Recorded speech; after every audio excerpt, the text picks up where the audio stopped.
Welcome in, ladies and gentlemen, to another edition of the Bengal Tiger podcast. I am Billy Embody. With me is Shay Dixon, as always. Shay, we're back in it after Omaha. The Tigers taking the national championship, beating Florida, really breaking my brother-in-law, who has now lost every single LSU Florida major matchup since he's met me. So he's ready to evict me from the family. Shay, you were up there. Let's start there. What was the atmosphere like? All LSU people and a little bit of Florida fans in there, probably mostly parents of players, and then a few diehards. But boy, when they say LSU takes them over Omaha, it was a no doubter. I mean, there were, I'd say, 95% of the people up there were LSU fans, and then they had the championship. We're recording this on a Thursday. They had that championship parade, or not parade, but celebration at Alex Box. I saw they had just about 10,000 there, maybe a little more. So baseball fans love it. They absolutely love it. And shout out to a bunch of folks, Elvo, others that I met up there that are members of the site that came and said, "What's up?" And we talked a little recruiting. So it was good to get out there and see some Bengal Tigers. I had my head on the swivel for a Founders Club hat, but I didn't spot one. Well, speaking of which, I've got mine. You can still get one as long as you subscribe to the BengalTiger.com. Check it out. I'll bump the instructions once again. We've seen a lot of people jump on board as recruiting is heated up. And Shay, LSU, as of right now, as we're recording this, has had 4 commitments come on board in the month of June. They got a top 100 prospect for On3 in Nashville area cornerback Andre Evans. They got Joel Rogers out of the state of Louisiana, a 4-star safety. They also landed 2 Louisiana wide receivers in Kylan Billiot and Michael Turner. We're going to talk a little bit about some decisions that are coming up, but let's lead off with the highest rated one for On3, Andre Evans. And this is a really one of those cool moments, I think, of the summer, just kind of as we recap some commitments to kind of kick off the podcast here. We kind of saw the moment that he really felt like LSU was the place for him. It was at camp as he wrapped up his multi-day visit, and then he committed right before he got back on campus for that official visit. Yeah, this was one that I think you look back on, and as you noted, it's fun. Each summer in June, you have those, like Ashton Stamps a year ago. We'll talk about a couple more here shortly, but guys who come to camp, earn the offer, really show out at camp, and then you're able to push for their commitment. Talking to Andre Evans in his camp, it was a wild few weeks for him because they kicked things off at Georgia, boom, got an offer. Went to Bama, camp, boom, got an offer. Went to LSU, and LSU offered just before camp because they had seen, hey, look, he's going to these other camps. Let's get an offer out there. We want to be able to get him down here. And then it was a no-brainer. Billy, we were there. He was arguably the best corner at camp, certainly that day that he worked out. We saw Brian Kelly pull him aside. They talked for a while, and he very quickly shut things down, canceled all remaining visits, rescheduled the OV for LSU to put it that following week. And that following Thursday, he committed to LSU right before he made his official visit. So we're talking about a kid who's, got very good size, got good length, tested well at camp, has some good film for a kid who's really just diving into playing corner. That's another thing you look at here. His upside is very clear. And as you noted, we've already got him as an On3 top 100 prospect, which makes him one of the best corners in the country. And Billy, in a year where they really needed to rebuild the cornerback room through the high school ranks, like not taking 4 transfers at corner, which they've done the past 2 cycles, but leaning more on get guys in and developing them. I really like what they've done now, having Andre Evans on board, who is your highest ranked guy, but Juwan Johnson is one of the best athletes in the state of Louisiana. He looked great at camp. Wallace Foster is healthy again. He looked solid at camp as a nickel. So I like how this DB class overall, but even also at corner is starting to shape out. Yeah, I love the Andre Evans get, and as we'll kind of dive into some other guys, but LSU's still recruiting guys like Kai Bates and Kobe Black and some of those other elite prospects at the cornerback position. But you have one now in Andre Evans on board. Zion Ferguson, a guy that we thought would probably not end up in this class. He decommitted. He's going to North Carolina. He's got a lot of family up there. A very natural kind of parting of ways there. It seems like he never got back to campus. But to get Andre Evans on board, that's an upgrade. I've gotten a chance to watch both prospects in person, and no disrespect to Zion, but I just think Andre Evans just put together such a great resume. He backed it up with a great camp showing. I'm going to see him the second week or the last weekend in August when he goes up against George McIntyre, and I'm expecting him to battle and certainly make a statement in that game. He's coming off a great summer, and I just think he's a really quality land and a great guy that fits into the culture too of what Brian Kelly and his staff are trying to do. Oh, he's a great kid, high GPA. I mean, he's and a great football player. So he's someone as the number one prospect in Tennessee on3 that LSU is pumped to land. I'll also say you mentioned the decommitment and it being kind of a natural thing. There's been some decommitments this month, but not from guys that we didn't think had a chance to one day end up in someone else's class. Because, for instance, with the Zion Ferguson, he committed so early. I think he might have been their first commitment in the class, at least one of the first. And when you do that as an out-of-state kid who's got a lot of offers and you've got family that's even further away from where you are in Georgia, that's over on the North Carolina side on the East Coast, we just figured when we saw him making visits, and then not just that, but couple it with that was a year ago when he committed. Since then, they've offered Andre, they've offered Kai Bates, they've gotten other corners to campus that have emerged that really weren't firm in the picture at that point. So I don't consider that to be a big loss. Like, that's not something that you should say, man, why are guys jumping out of LSU's class? It's more something that LSU kind of knew was going to happen and we're already planning for it, with obviously pushing for guys like Andre Evans and Kai Bates. Yeah, and look, it's good news for LSU to have Deshaun McBride and Joel Rogers on board, because LSU did see Maurice Williams go elsewhere. I think with Joel is the one that, kind of kicked off June on the run of commitments, to get a guy from Louisiana who's a highly rated safety. We love him on our end of things, and LSU beat out A&M. He canceled his trip to Alabama. This was a masterclass in how to recruit the state of Louisiana. If you're LSU, get them on board early. Don't even let them mess around with some of these, other SEC programs that are trying to mine the state, especially. This is a great pickup. I think this is going to be one we look back on and really, really say, all right, the safety position was solidified with Joel Rogers' commitment. Yeah, like you said, adding him and Deshaun McBride, who are the two best safeties in Louisiana and really two of the best safeties in the country. And again, I went out to Joel Rogers' ceremony. You could just tell. I mean, he was surrounded by his mom and dad and his family. But when his coaches talked about him, whether that was Devin Ducote or just catching up with Hudson Fuller, who coached him for 3 years and is now the head coach at Catholic High, obviously. But they rave about Joel Rogers. And both Devin and Hudson have worked at LSU as GAs, and they know what it takes to play at an LSU. And both of them said, look, this is a guy who is a no-brainer. And he's a top 5 player in the state right now. That's always what you want. He already, yes, he plays quarterback in high school, but he also plays DB. So he's got that experience already at safety. He talked about how playing quarterback helps him a ton at DB because he knows what quarterbacks are looking for and how they diagnose things. So I'm with you. We've said it from the start before they even offered him that we thought he was one of the better players in the state. I love this addition. I think you could put him up there with Andre Evans, maybe higher, as my favorite land of the month of June for LSU. I think he's a really quality safety, and I think the great thing about Joel Rogers is he's just scratching the surface. He's not somebody that has played safety a ton. He's played it for his high school, but he's the quarterback there.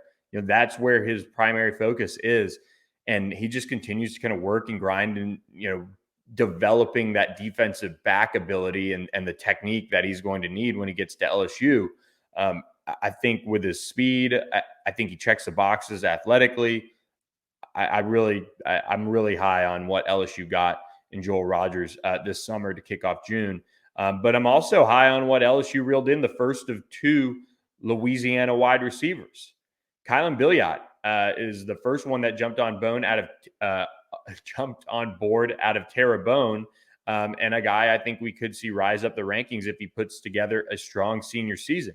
He put together strong back-to-back camp performances at LSU, both in the elite camp and in the 7-on-7 tournament, which led them to offering, and he jumped on board right away. I think with his size, that's something that LSU is getting in this class that just from the looks of it, they weren't going to really get before Kylan Billiot jumped on board. But now they have a really true outside receiver who's got some athletic upside and some developing to go with that they can build around on the outside receiver position.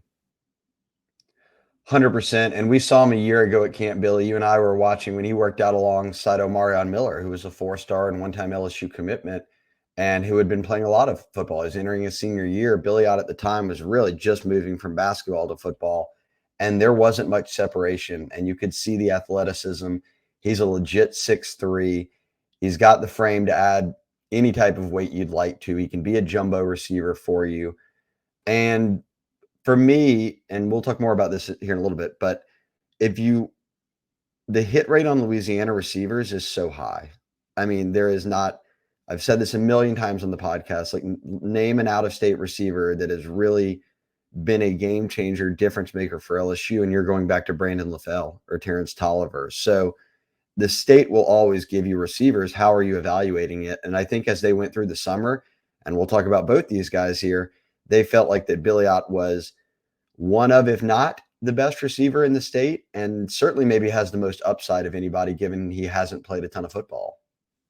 Yeah, I completely agree. I think what Cortez Hankton is going to have to do is continue to develop that route tree of his. And that's just from him not playing that much football. And I'm really interested to see how he does as a senior.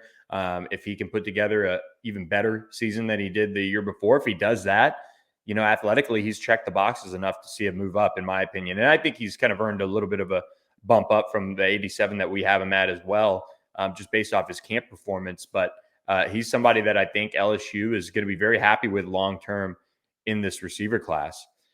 Another guy I think they're going to be happy with, if he can put some weight on, is Michael Turner. Out of John Curtis, LSU picked up his commitment in the last week as well, after they offered following his camp performance.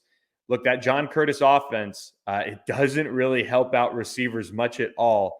But Michael Turner got worked out privately by Cortez Hankton, and Mike Denbrock was there. They liked what they saw enough to offer, and they got him on board quickly thereafter. Watching on YouTube right now, you get to see, this is some video we took when we were at the camp and he was going through that private workout with Cortez Hankton and Brian Kelly and Mike Denbrock all watching on. And this was after he had already camped multiple times and very much did what Ashton Stamps did a year ago, which was go to camp, come back to camp, continue to work for the staff, and leave at the end of the month, with an offer in from the Tigers. And look, there you can see me. I took a seat right there behind Hankton. I was front row, Billy. You were on the camera. I was just watching. But I thought Michael Turner will have to put on some weight to play in the SEC. And he plays in an offense right now at John Curtis where he's not there. You're not getting a ton of looks that you do when you're kind of getting a glance at film of these wide receivers who they were throwing the ball, 40 times a game in high school. So to be able to watch him go through the myriad of routes that they had him kind of work on, you could see he caught the ball very well. You could see the speed. He's sudden. I think this was a guy that, again, much like a Billiot, that you look back on, and if he had gone to another school and had some success, you would have done like a Kyron Lacey and been like, okay, well, let's go get him now. And instead of waiting on the transfer portal, it's let's bank on Louisiana receivers. They typically pan out. We feel like we can develop them. We've got enough receivers in the room to where all those guys are going to push each other and get better. When I look at Kobe Young out of Holy Cross, who committed to Georgia Tech, but didn't ever make it to LSU's campus. He's been on the On3 consensus or the industry rankings, ranked above those two guys, but I don't see any major gap if I'm looking at long-term projection and all of that of what they can do when they get to a college campus. Again, I like the Michael Turner ad. I like the Billiot ad, especially since it's not like they're stacking up on out-of-state receivers right now. So get your evals in, buckle in, and trust, your eyes. And if you feel like, hey, let's move on these two guys, then I have no argument against it. Yeah, I completely agree. And look, I mean, we'll talk about it in a few minutes as far as two other wide receivers LSU is after, and one with a decision we know is coming soon. But you have JoJo Stone, who reaffirmed his commitment. Now you have Michael Turner. Now you have Kylan Billiot. You have a very clear base of what your receiver class is, and we think they're going to add another. We don't know when. It's probably the most quiet recruitment we've covered in a minute. But LSU is addressing the receiver position with, I think, guys that can play and each bring a little bit of something different to the table, which I think is important. And the way LSU went about evaluating these guys is important too, because they didn't get guys that I feel like are just good. They have guys that are committed that in one way or another have some elite traits that you can build on. It's pretty unbelievable. Michael Turner's speed, Kylan Billiot's upside, and he ran a 4.59 laser at LSU. It's pretty darn good. So I feel like this is a receiver class that, might not have the star power that the last class did, but you have some guys that you can certainly build with. Yeah, I don't know when people are going to be listening to this podcast, but Draylon Miller, one of their longtime targets, who's been down to LSU, A&M, and Southern Cal, is set to announce at 7 p.m. Central Time on Thursday evening. So if you're listening before, our feeling is that he ends up at the Aggies. If you're listening to this after, if he's not ended up with the Aggies, then something changed in those final 24 hours, whether it be on LSU or Southern Cal's end to flip him. But I think you turn right around and look at another four-star in Texas, who, as you noted, they're trending from Jelani Watkins. And they got Jelani to campus, and Billy, he was on that weekend visitor list of the final group. So they got the final official visit for him. They also got the only official visit that he gave anybody in June. And not only did they roll out the red carpet in football, and he has no doubt a take for the staff. Cortez Hankton loves him. But when you look at the track side as well, I think that's what's also really compelling. Beyond the reality that Watkins and his family are from just outside New Orleans, his brother played at Riverside for a bit before they moved to Texas, and then his brother went to Klein Forest and signed with TCU, and now he's out at New Mexico, maybe New Mexico or New Mexico State, one of the two, Amani Watkins. But now Jelani is still at Klein Forest coming through. He'll be a senior, and we feel good about LSU being able to get him to come back home to Louisiana, be part of the class. It would be wide receiver commitment number 4. And you see him there listed at 5'9". I was told that multiple stops now, he's measured in just right at 5'10". The speed is there for days. I mean, the kid ran a 10.33 in the 100 in the state finals in Texas, and then ran a 20.39 in the 200 in the state finals. Won the 200. Billy, I don't know what y'all are doing in Texas. It's absolutely ridiculous that you can run a 10.3 and not get in first place in the 100-meter, but that 6A group was pretty wildly incredible of guys who were sprinters in this class. But Watkins being one of the guys who also plays football, he's the heir apparent to an Aaron Anderson. He's got the slot value, speedy receiver, can catch the football.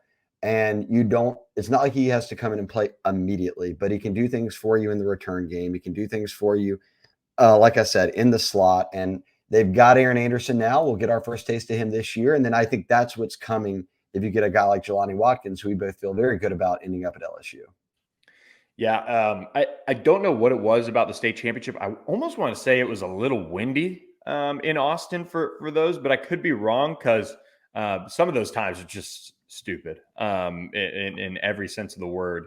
And Jelani Watkins has that speed that you covet. And if Jelani Watkins puts it all together in college and becomes this dynamic playmaker that he has the talent to be, I mean, he's going to be a high draft pick with just the way the NFL is and getting guys like him in space. And I'm intrigued to see him this fall. He's one of the prospects that I got to see in person because it's kind of interesting. His high school, there's just not much stuff out there on him. Not only is Jelani very quiet overall, and the only time I think we've been able to catch up with him is if somebody caught him at a track meet, honestly. But they're even the stats are kind of like incomplete coming out of his high school. So he's going to be a really key eval for us on our side of things.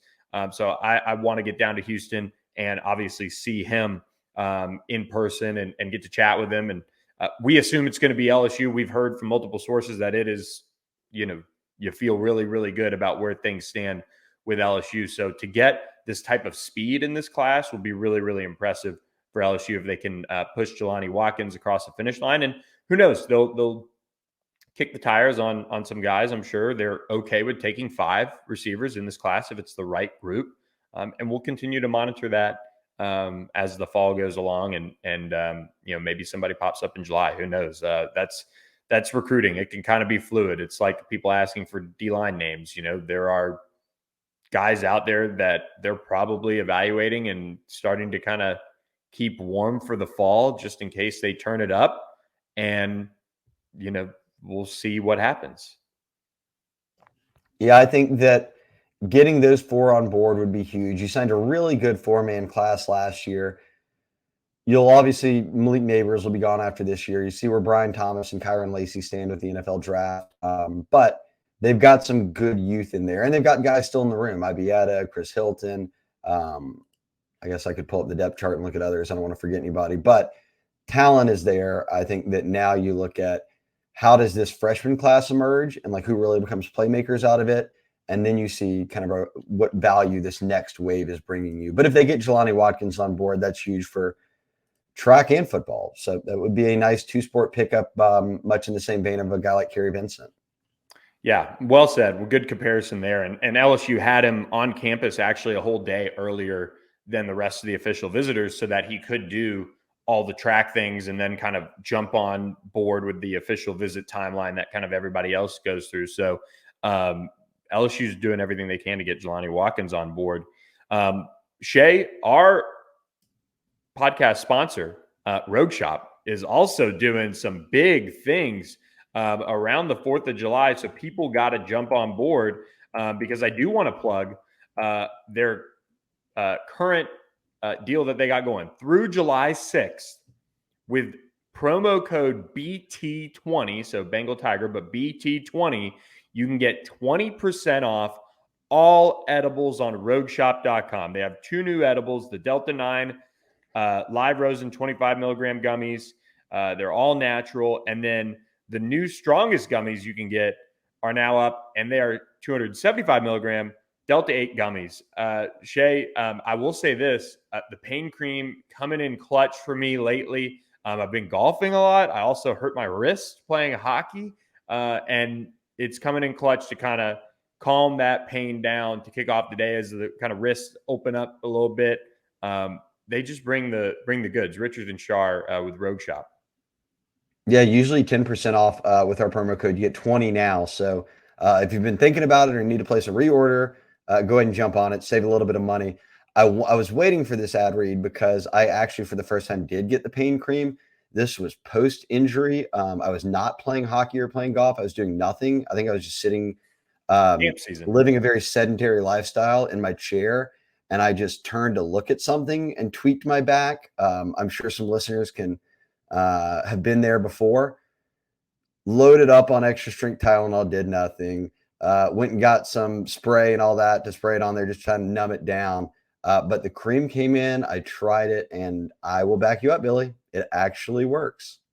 Yeah, this is the time to jump on board with Road Shop. You can get your gummies 20% off, all edibles. That's promo code BT20. And then you can also just use our Bengal Tiger promo code. That's just Bengal Tiger for 10% off your order. So maybe you want to do 2 separate orders and take advantage of the gummy and edible discount, however you want to do it. Check it out. Richard and Shar, they'll help you all the way through it with the live chat as well. So we love roadshop.com. Check it out. Might be having some of the gummies over the 4th and just kind of relaxing as recruiting has wound down in a sense for the month of June with the dead period now here. But Shay, even with the dead period, there are some decisions happening. We talked about Draylon Miller Thursday night, but Friday, and we have kind of no idea when, but Ethan Callaway, the 4-star offensive lineman from North Carolina, is set to make his decision. This is one that, once again, LSU feels really good about. And after a week that, saw Weston Davis commit to Texas A&M, Blake Ivy trending to Texas A&M as well, LSU can go out into the state of North Carolina and land a top 100 overall prospect on On3, the state's number one prospect out of North Carolina. I would love to see Ethan Callaway jump on board here on Friday if I'm Brad Davis. Oh, there's no doubt. Look, if you're again watching on YouTube, Billy does a good job of putting up the profiles right on cue, so we can get a feel for who they are. LSU big time lead on the On3 RPM. Billy, your pick's already in. By the time people are listening to this, my pick will be in. So we're both riding LSU here. This is a guy. Okay, I'm about to drop some tidbits here. I'm actually about to drop these on the board as well. But I'll let podcast listeners know kind of what you're getting when you're a member of the site. Talked to a source this morning. They reminded me. This didn't even register to me because so many people had said, man, it felt like, and I talked to some other people at other colleges and they said, man, Florida, Penn State, Georgia early on, there were a lot of teams that felt good about Ethan Callaway. And then all of a sudden LSU gets that final OV and the picks start rolling in. And you look at it and you're like, oh, then LSU must have won him over on that final weekend. And I reminded people, look, he visited for a game in the fall. He visited in the spring, and then he gave them his final OV. That's 3 visits in 9 months, Billy, for a kid from North Carolina. So the interest was obviously always there. He was always very high on LSU. And now you're seeing do a job staying on him start to finish. Not just start to finish. I was reminded of this morning. LSU was his very first college offer. And they said he didn't forget that. And he gave us 3 visits in 9 months. He gave us the final OV. So for a kid who has kept quiet with kind of really where he's leaning, if we're following his actions, Billy, it's pointed to LSU for some time now with that amount of visits, with being the first offer, with being a guy that Brad Davis had high on his board, giving LSU the final visit before he announces. All of those things point right to LSU. I'll toss in one more here. The updated measurements, 6'6.5", right in that 320 range. But word is, and I didn't get to see him in person. They didn't have camps the weekend they had these OVs, but that he looks like he's about 270 pounds. I mean, clean build, no bad weight, and a wingspan over 83 inches, Billy. That's elite. So when I talked to a couple of different sources, not just LSU, who said, oh, if I'm LSU and I'm looking at Callaway, Blake Ivy, a number of these other guys, even a guy like Weston Davis, who largely has played basketball for a long time and is considered one of the best prospects, committed to A&M recently at offensive tackle in this class, that Callaway is above the Ivies or Ori Williams or Marcus Maskell, guys who are really good players, but are really guys you're going to need to develop. You can see already Callaway is a very good football player, not just from his highlights, but from college coaches who have watched all the game film. They said, hey, this kid On3's got it right. This is one of the 10 best offensive tackles in the country. If LSU pulls this one off, we think they will. This will be one of the biggest additions of the class. And these fans have said, we're about to talk about Louisiana. Yeah, you can lock down Louisiana, but you still got to go out of state and get a big name. He fits the bill. Yeah, completely. And I think with, Kyrie Lee already committed along the interior, this is a great piece with Ethan Callaway. If they can push this one across the finish line, you feel good about where Ori Williams stands, the San Marcos offensive tackle as well. So LSU has been reloading that offensive tackle position, and to get those two guys would be massive for the long-term development, because you have guys that are going to be holding it down for the next, really couple seasons, and that'll give them time. They get to campus to develop. And I think Brad Davis, he misses one. Weston Davis, he took a big swing at Blake Ivy, wasn't necessarily expecting him. Marcus Maskell was tough. But if you can get Ethan Callaway and Ori Williams, two guys that, and depending on who you talk to on the college side, LSU loves Ori Williams. I mean, they really are high on him. So to get two guys that they value as highly as they do with those two prospects would be really, really key to solidifying that offensive tackle spot long term. And we know when you recruit tackles, sometimes you can even move them into guard, and it works out pretty well. So LSU is reloading this offensive line once again. Brad Davis, we've talked about it. He casts as wide a net as anyone and gets guys to campus. And usually, since he's been at LSU, the numbers and the prospects that he's gotten has worked out pretty well for him. Yeah, I mean, they've got Kyrie Lee committed, and he's a true interior guy. And even then, Billy, we saw him at camp. He has shed well over 20 pounds, 25, 30 pounds probably over the past 6 months when his season came to an end. So he's putting some serious work into his body as he enters his senior year, and you like to see that. But we're going to see this as a recurring theme here from Brian Kelly and Brad Davis. And because Brian Kelly did this at Notre Dame, and I think it's a big reason he had a lot of success identifying and then developing offensive linemen into NFL players, they're going to recruit a lot of offensive tackles. And as you just said, some of those guys will kick inside.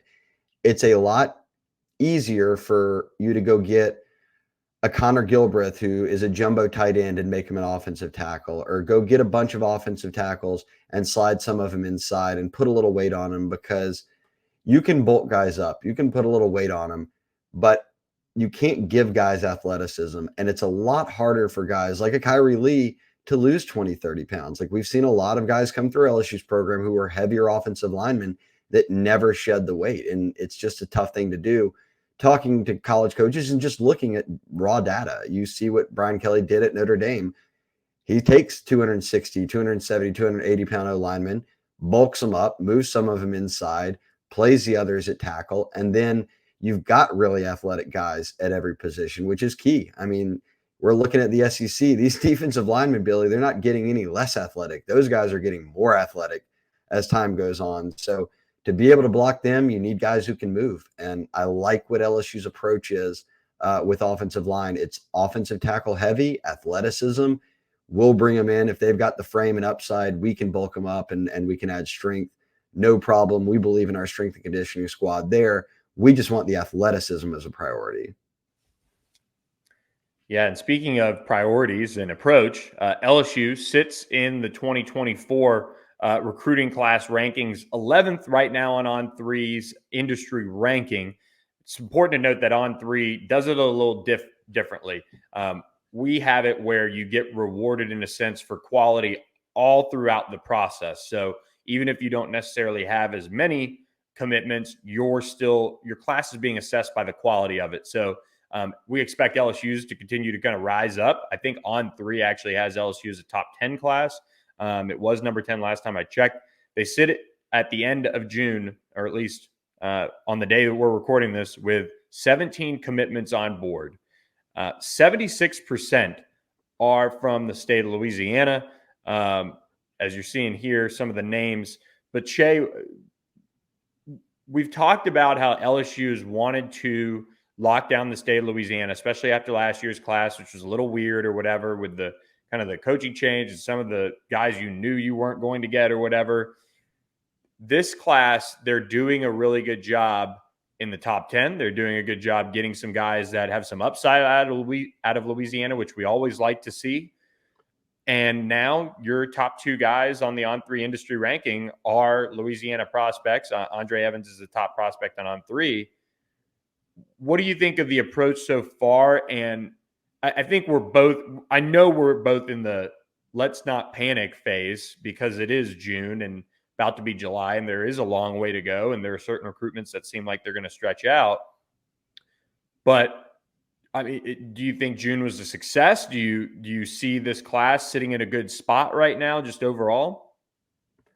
I think to unpack June would be a whole nother podcast, just because you got so many good evals in on younger guys and you had so many guys on campus that are going to help for the future, that weighs in to me just as much as who you had on OVs, who you walked away with commits from, who you might be trending for or not. June, just because of camps, does so much more than just this current class. So when I look at the commit list, though, yes, they will. Would you like them to add more heavy hitters? Absolutely. And that time will come. I firmly believe we're only in June. But I like that they've put the emphasis on Louisiana. And in July, I'll have the piece that I've talked about. It's tons of research, but one thing that stands out about Louisiana is a Louisiana 3-star who signs with LSU is 1.5 times more likely to get drafted than an out-of-state 3-star who signs with LSU. Louisiana has the athletes. They have the players. If you can evaluate it correctly, you're going to walk away with guys that you can develop into Sunday players. And when I look at what they've done so far, Billy's kind of scrolling through it now on YouTube and letting you look at it. They went out of state for a quarterback in Colin Hurley. Okay. So that position's done. They don't really need a running back in this class, but if there was one, it's Caden Durham, who they've been on. He's an out of state guy. At receiver, they have 3 commitments. We think it'll be 4 with Jelani Watkins. That would make half the group Louisiana receivers, and Jelani Watkins is a Louisiana native, so it would make 3 of the 4 Louisiana natives. At tight end, they just signed 3 high school guys. They added a JUCO guy in Connor Gilbreth. So this offseason, you're adding 4 guys to that room with Mason Taylor. Do you need another beyond Trades Green? I don't know, but Trades Green is one of the top 5 tight ends in the country. He's coming out of Louisiana, just now actually transferring to play a senior year at Zachary. So that'll be fun to watch. We just talked about the O-line a good bit. And they'll continue to evaluate Louisiana offensive linemen. Perhaps someone pops up that they make a move on, but they've got the number 1 offensive lineman in Louisiana committed in Kyrie Lee. Now we've seen him go out of state. And again, Ethan Callaway announces Friday. I don't know when you're listening to this, but whether he is on board with LSU or they're trending for him, that's one of the top 10 offensive tackles in the country. And you're going all the way to the East Coast to do it. Or Williams, a guy in Texas we feel good about. It's always good to go into the border states because those are guys that you have a good chance to get and then aren't always quick to transfer because they're not from far away. And a guy like Roy Williams would stick around and be developed. And when I look on the defensive side, people don't want to hear this, but when you've had 3 defensive line coaches in 3 years, Billy, because of all the coaching changes and then Jamar Cain moving to the NFL and them now having to hire a third name in Jimmy Lindsey in those 3 years, it's tough to maintain relationships with guys. And they've done a great job with Colin Simmons, and there's other out-of-state guys out there, and there will be guys that Jimmy Lindsey reels in. I liked going after that group, though, of Ahmad Bro. They made the move on Demarion Johnson to get him committed. Kalaj Cobbins is a bit of an edge linebacker type. They got him on board out of a state title team in Destrehan that always produces top talent. So if you know it was going to be an uphill battle to land a ton of out-of-state defensive linemen you felt really good about, then lock in the guys in state that you feel good about. They did it. And linebacker is probably one of our favorite positions. You want to put Cobbins in there, great, but Devon Keys in Texas has looked really good. Xavier Atkins is a guy who got on really early, and he's from Louisiana but moved to Texas, and that would give them, in theory right now, 3 linebackers. And then that DB room, we talked about it to start out the pod. You added Andre Evans from out of state, Tennessee's number 1 prospect this month, but you got Juwan Johnson out of Louisiana, one of the best players in the state. You already got Wallace Foster on board, one of the best players in New Orleans for sure. You've locked up the 2 top safeties in Louisiana and Joel Rogers and Deshaun McBride. And you still got out there a Wardell Mack, who's one of the best DBs in the state, a guy I think a lot of coaches like at safety, even more than corner. But Kai Bates, an out-of-state target, Jalen Crawford, an out-of-state target, Kobe Black, an out-of-state target. They are still going to be recruiting all these other spots, but they've made it very clear that early on they wanted to prioritize Louisiana.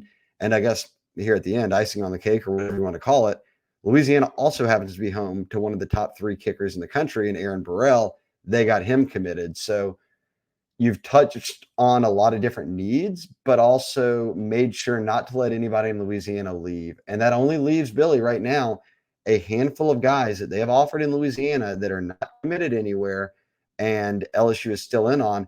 There is a chance they can clean sweep all these guys, which would have been a far cry from, as you led off this conversation with, a year ago. Yes, there were coaching changes. Yes, Arch Manning was never coming to LSU. I don't think Eli Holstein was ever coming to LSU. So there's different factors here, but regardless, they missed out on more than half of the top 10 in Louisiana.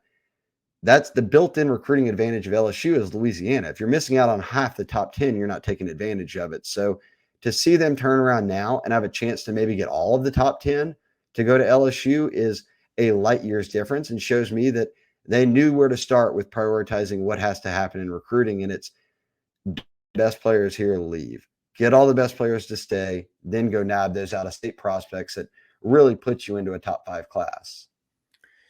And I don't mind the strategy at all. I think, especially with this class, it's the right approach. I mean, I think there's a guy here or there you could argue, okay, all right, maybe they should have waited on, but I don't think, looking at all these guys, I don't really have a gripe with them. We pretty much saw all of them in camp this summer, or I've seen them work out in another setting. And I think the Louisiana class right now, I'm good with. Like, it is a good mixture of guys that have a lot of upside, that are highly touted, maybe developmental, or maybe kind of just you're betting on the trend, like you said, developing a Louisiana 3-star.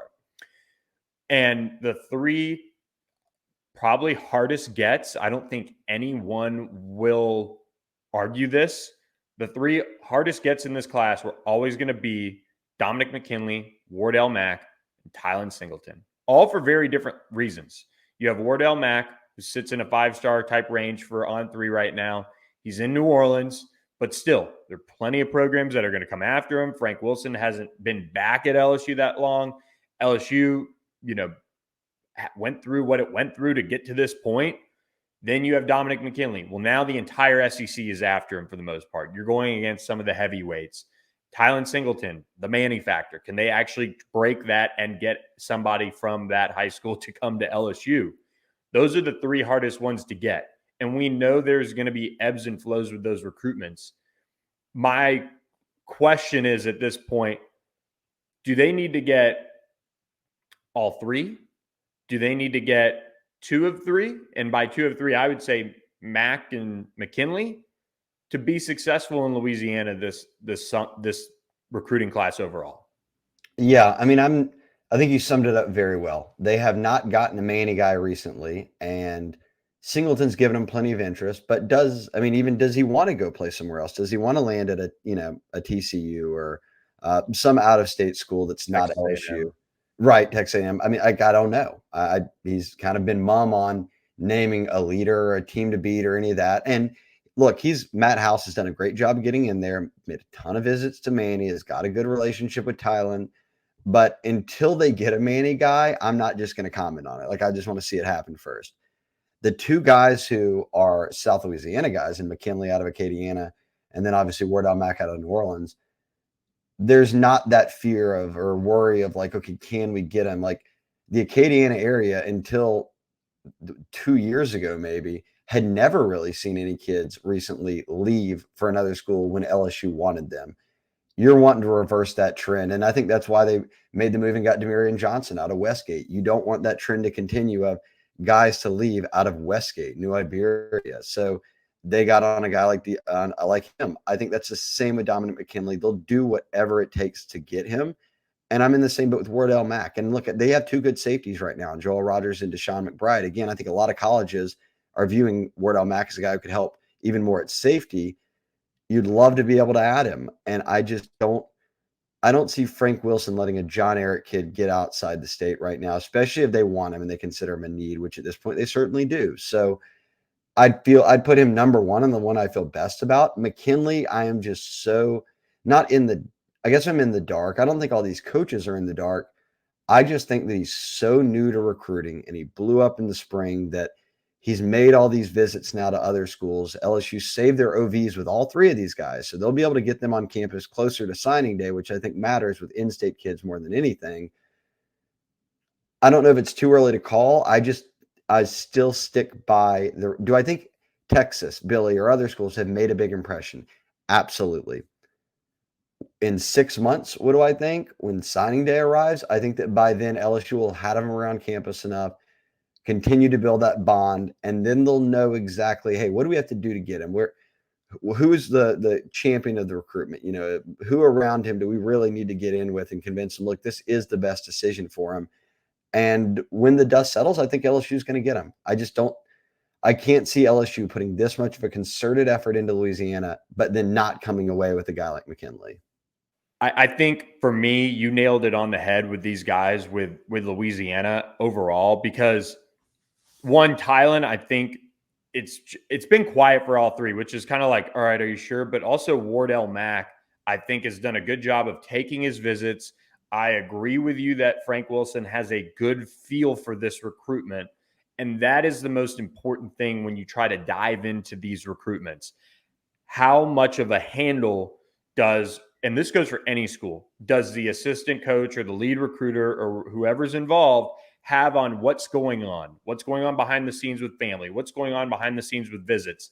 And that's the biggest key to having Frank Wilson, especially with Wardell Mack. So I don't worry there. Could somebody maybe come in and get him?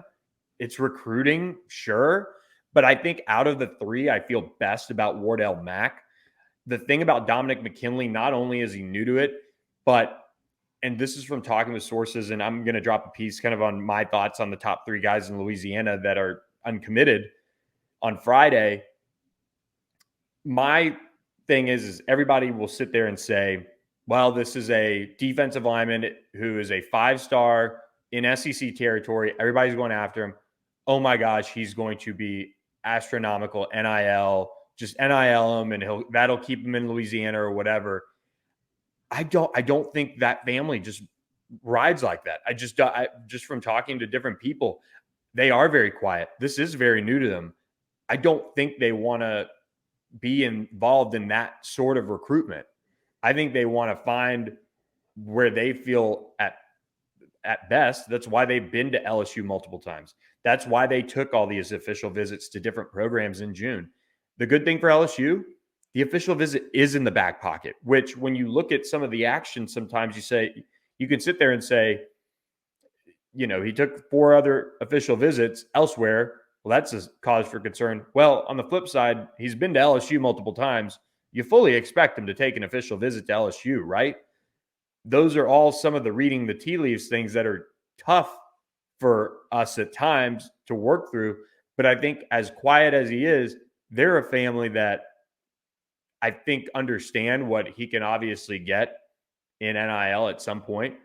But because they're so new to this and the schools have come so quickly, everybody's kind of on the same level as far as where they started. The rush for Dominic McKinley truly started in late November, early December, but especially January.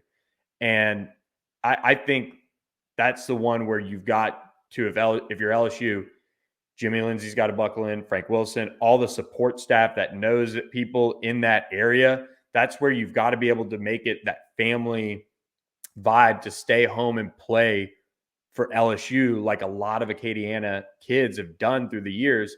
And then Tylen Singleton, I just think Matt House has to just keep doing what he's doing and try to really, hone in on sharing how big of a need he is for them, because they don't have somebody like a Tylen Singleton really on the roster. So if their plan for him to play that kind of nickel linebacker position is there, he's got that ability to come in and play it. So there are 3 very different recruitments going on that have very different approaches that I think LSU can take too.